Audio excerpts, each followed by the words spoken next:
последние дни кыргызстанцы начали выражать свое недовольство в сторону работы колл-центра 118, который консультирует граждан по вопросам коронавируса. Однако с резким ростом зараженных последовала сильная загруженность линий, потому как если в начале прошлой недели в службу поступало порядка 40-50 звонков, то сейчас их количество увеличилось в 13 раз. Мы приняли решение увеличить количество персонала в консультационную службу с тем, чтобы как можно больше людей получили ответы на свои вопросы.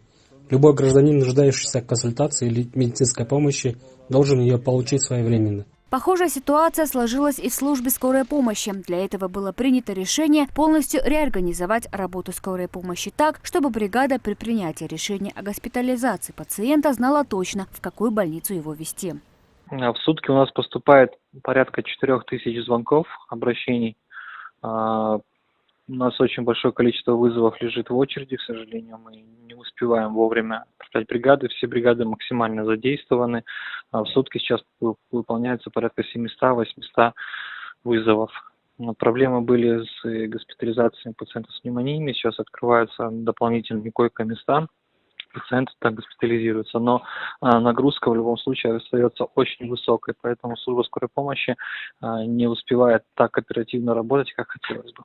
Сами врачи, с первых дней работавшие на передовой, с отчаянием обратились к кыргызстанцам с призывом о помощи. Все это связано с повышением числа заболевших сограждан. Врачей не хватает. Кроме того, согласно последним данным, за прошедшие сутки коронавирус был выявлен еще у 44 медработников, тогда как общее число заболевших составляет 783 человека.